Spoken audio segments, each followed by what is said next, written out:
Good morning everyone.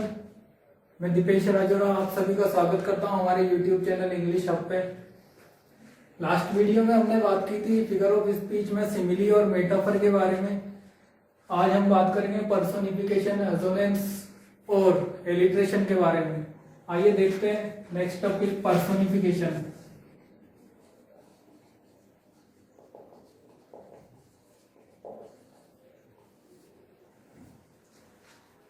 Personification की जब बात की जाती है तो पर्सोनिफिकेशन को हिंदी में मानवीकरण कहा जाता है।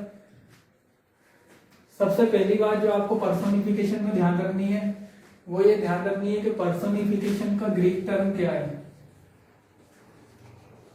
पर्सोनिफिकेशन का ग्रीक टर्म है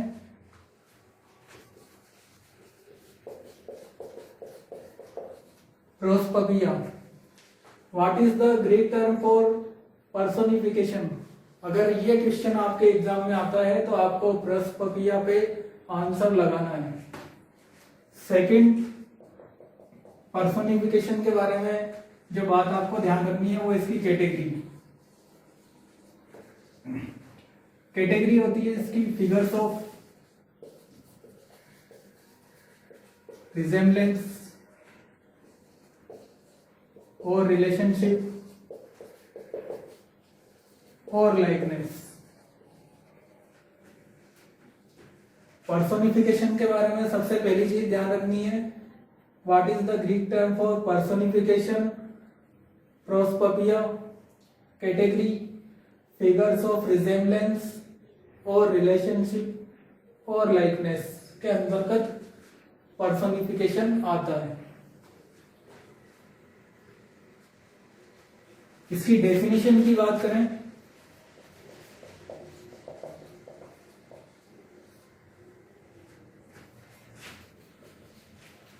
in this figure of speech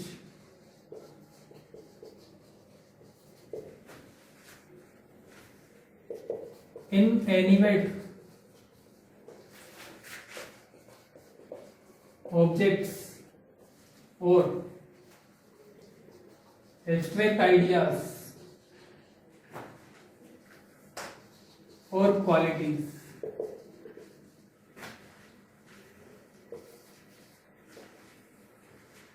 are given the form of a human being.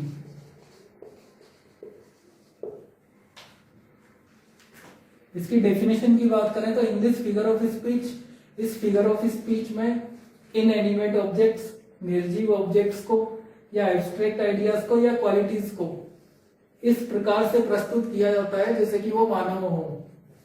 मतलब इन एनिमेट ऑब्जेक्ट्स को, एब्स्ट्रैक्ट आइडियाज को या क्वालिटीज को मानवीकृत कर दिया जाता है, ऐसे प्रेजेंट किया जाता है जैसे वो मानव का रूप हो। इसको एग्जाम्पल के थ्रू समझने की कोशिश करते हैं। आइए देखते हैं। तो देखते हैं एग्जाम्पल्स पर्सोनिफिकेशन के। सबसे पहला एग्जाम्पल, लव इज ब्लाइंड। आप सभी जानते हैं लव एक एब्स्ट्रैक्ट आइडिया है जिसे आज दिन तक किसी ने देखा नहीं है। यहाँ पर लव को आप देख सकते हैं इस तरीके से प्रस्तुत किया गया है जैसे वो ह्यूमन फॉर्म में हो और ब्लाइंड हो। तो जब आप इस तरीके से देखेंगे किसी इनएनिमेट ऑब्जेक्ट को या एब्स्ट्रैक्ट आइडिया को या फिर किसी क्वालिटी को ह्यूमन की फॉर्म प्रदान की गई हो और आपसे वो सेंटेंस देख के जब पूछा जाएगा which figure of speech has been used in this line, तो आपका आंसर पर्सोनिफिकेशन होगा। सेकेंड एग्जाम्पल देखते हैं। Death lays his icy hands on King's P1. Death, आप सभी जानते हैं डेथ को आज दिन तक किसी ने देखा नहीं है, पर डेथ को यहाँ पर इस तरीके से प्रस्तुत किया जा रहा है जैसे इसके दो हाथ हैं, अर्थात इसको मानवीकृत कर दिया गया है। इसका नेक्स्ट एग्जांपल देखते हैं।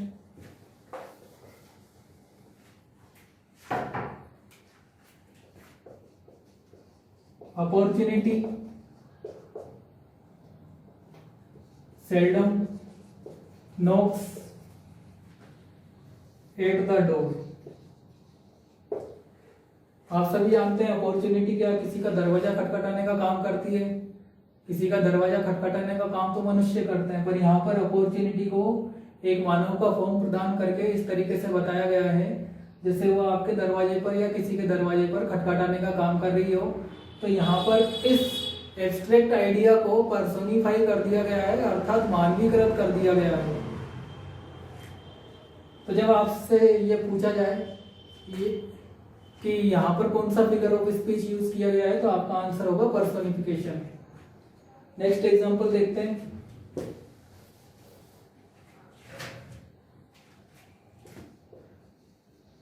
Anger is red eyed.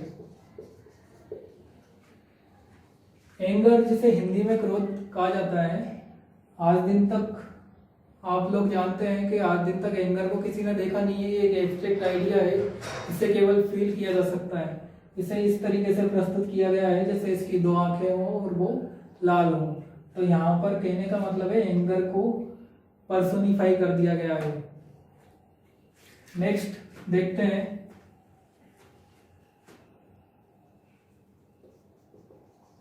Time and tide, wait for none. Time और tide, wait for none. Time और टाइड किसी का इंतजार नहीं करते हैं। आप सभी जानते हैं वेट करना तो मनुष्य का काम होता है, और यहाँ पर टाइम और टाइड को मानवीकृत कर दिया गया है कि टाइम और टाइड किसी का इंतजार नहीं करते हैं। नेक्स्ट,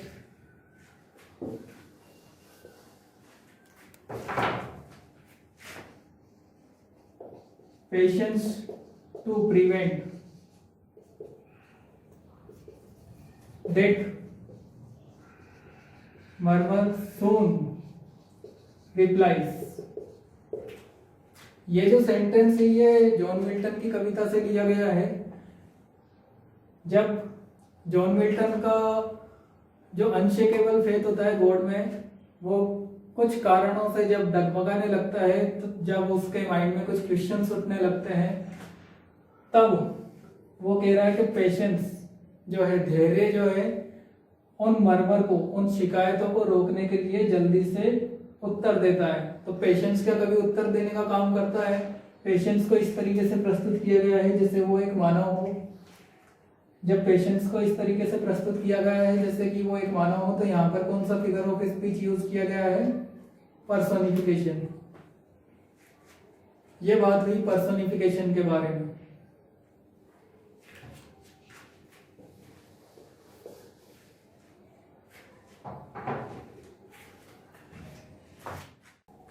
पर्सोनिफिकेशन के बाद हम नेक्स्ट एलिट्रेशन के बारे में बात करते हैं। आइए देखते हैं एलिट्रेशन के बारे में। एलिट्रेशन के बारे में सबसे पहली बात आपको जो ध्यान रखनी है वो ये ध्यान रखनी है कि एलिट्रेशन की कैटेगरी फिगर्स ऑफ साउंड में आती है। एलिट्रेशन की कैटेगरी फिगर्स ऑफ साउंड में आती है। इसकी डेफिनेशन की बात करते हैं।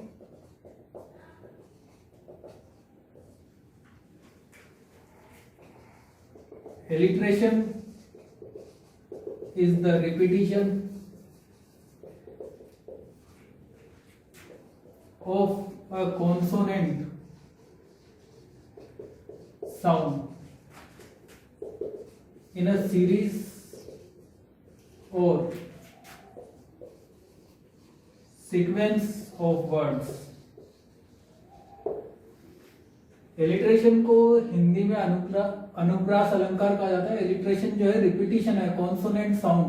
कॉन्सोनेंट साउंड यानी व्यंजन ध्वनि इन अ सीरीज और sequence of words.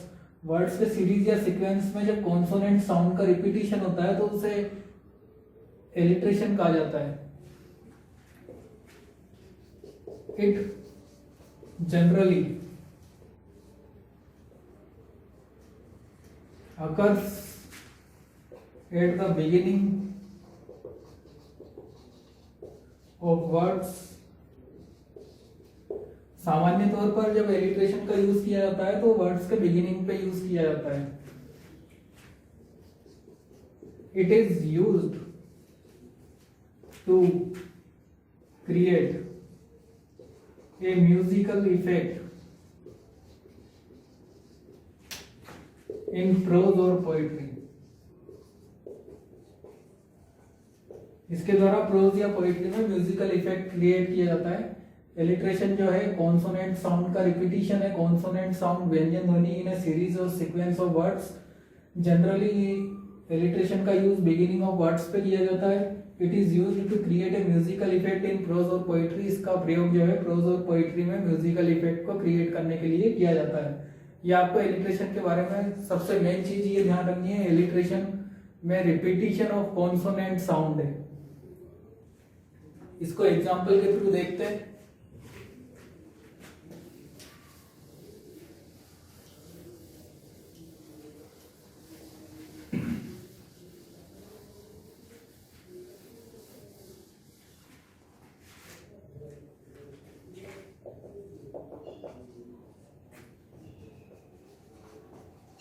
Went to the sessions, sweet silent thought। ये क्वेश्चन कई बार अलग अलग एग्जामिनेशंस में पूछा जा चुका है। Went to the sessions, sweet silent thought में कौन सा फिगर ऑफ स्पीच यूज किया गया है? तो यहाँ पर कॉन्सोनेंटल साउंड का रिपीटिशन हो रहा है, सर की ध्वनि का रिपीटिशन हो रहा है, इसीलिए यहाँ पर फिगर ऑफ स्पीच है एलिट्रेशन। जैसे कि Peter Piper picked A paper of pickled papers. इस सेंटेंस में आप अच्छी तरह देख पा रहे हो कि यहाँ पर कॉन्सोनेंटल साउंड पर की ध्वनि का रिपीटिशन हो रहा है, इसीलिए यहाँ पर अगर आपसे पूछा जाएगा कि यहाँ पर कौन सा फिगर ऑफ स्पीच का प्रयोग किया गया है तो आपका आंसर होगा alliteration.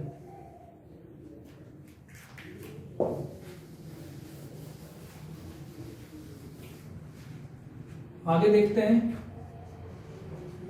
The fair breeze blew the white foam flew, the furrow followed free। यहां पर आप सेंटेंस में आसानी से देख पा रहे हैं कि फ की ध्वनि का रिपीटिशन है जो कि कॉन्सोनेंटल साउंड में आता है और ब की ध्वनि का रिपीटिशन है। कॉन्सोनेंटल साउंड का रिपीटिशन हो रहा है और आपसे यदि इस सेंटेंस इन लाइंस को देके पूछ लिया जाए कि यहाँ पर कौन सा फिगर ऑफ स्पीच का प्रयोग किया गया है तो आपका आंसर होगा एलिट्रेशन। जैसे कि little learning is a dangerous drug. यहां पर आप देख पा रहे हैं कि लिटिल लर्निंग एल की ध्वनि का साउंड और डी की ध्वनि का साउंड रिपीट हो रहा है। Little learning is a dangerous drug. आपसे पूछा जाए कि यहाँ पर कौन सा फिगर ऑफ स्पीच है, आंसर एलिट्रेशन। इसी सेंटेंस में यदि आपको एलिट्रेशन ऑप्शन में ना मिले तो लिटिल लर्निंग को किसका रूप दिया गया है, डेंजरस ड्रग का। तो अगर एलिट्रेशन ऑप्शन में ना मिले तो आंसर क्या होगा, मेटाफर। आगे देखते हैं। He is a strong man, struggling with the storms of fate। स की ध्वनि का रिपीटिशन, इसलिए आंसर एलिट्रेशन। ये आपको एलिट्रेशन के बारे में ध्यान रखना है कि इसकी कैटेगरी फिगर्स ऑफ साउंड में आती है। रिपीटिशन ऑफ कॉन्सोनेंटल साउंड है। रिपीटिशन ऑफ कॉन्सोनेंटल साउंड को आप इस तरीके से पहचान सकते हैं।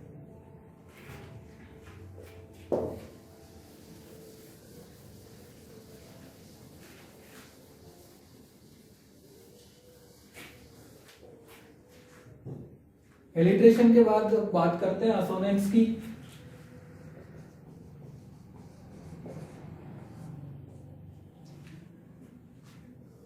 असोनेंस की जो कैटेगरी है वो फिगर्स ऑफ साउंड में आती है।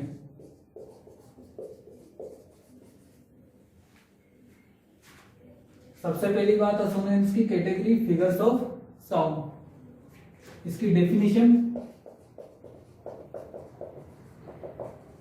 डेफिनेशन के बारे में,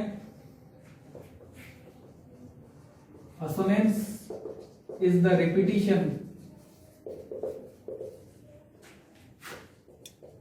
of a vowel sound or diphthong in a series or sequence of words। असोनेंस जो है रिपीटिशन है वोवल साउंड का या फिर डिप्थोंग का। डिप्थोंग होते हैं इंग्लिश में 8 होते हैं जो कि 2 वोवल साउंड से मिलकर बने होते हैं। इन ए सीरीज और सीक्वेंस ऑफ वर्ड्स, असोनेंस जो है रिपीटिशन है वोवल साउंड का या फिर डिप्थोंग का इन ए सीरीज और sequence of words. It is also used to create a musical effect in prose or poetry। Assonance का भी यूज और प्रोज या पोएट्री में म्यूजिकल इफेक्ट को पैदा करने के लिए किया जाता है। यहां पर ध्यान देने वाली बात है कि एलिट्रेशन में कॉन्सोनेंट साउंड का रिपीटिशन है, असोनेंस में रिपीटिशन है वोवल साउंड का या डिप्थोंग का।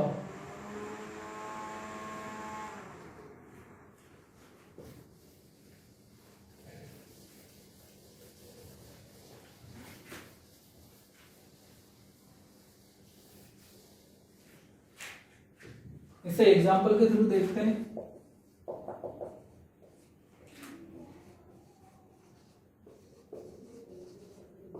Water water everywhere and all the boats did shrink। water water everywhere, no did any drop to drink। यहां पर आपको ये ध्यान देना है कि यहां पर ओ का साउंड निकल रहा है, water water everywhere, and all the boats, यहां पर ओ का साउंड निकल रहा है, did shrink water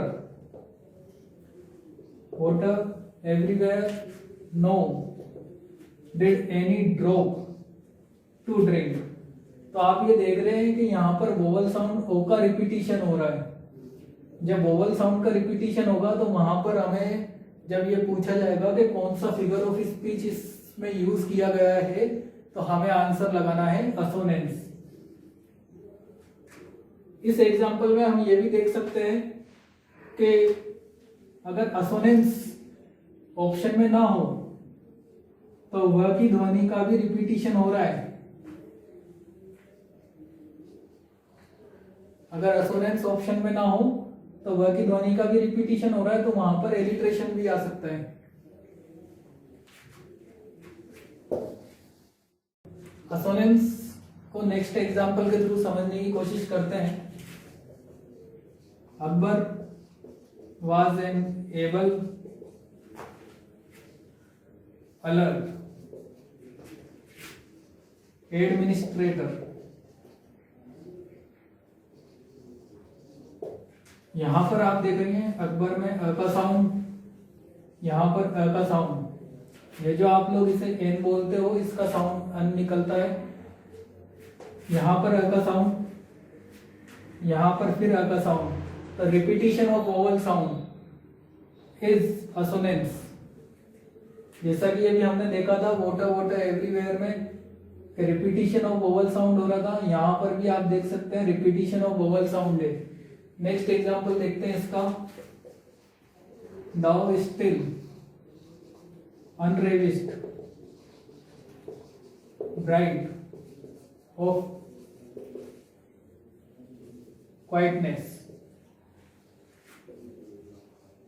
thou foster child of silence and slow time, thou still unravished bride। Bride आप देखेंगे यहाँ पर डिप्थोंग आई का रिपीटिशन हो रहा है, फिर यहाँ पर फिर आई का रिपीटिशन हो रहा है, फिर यहाँ पर चाइल्ड में साइलेंस और टाइम। तो जब बात की जाए यहाँ पर, तो यहाँ डिप्थोंग का रिपीटिशन हो रहा है। तो यहाँ पर जब आप देखेंगे कि वोवल साउंड्स का रिपीटिशन किया जा रहा है, तो आपको आंसर लगाना है असोनेंस। इस प्रकार से आप लोग किसी भी सेंटेंस में पर्सोनिफिकेशन, अलिट्रेशन या फिर असोनेंस को पहचान सकते हैं।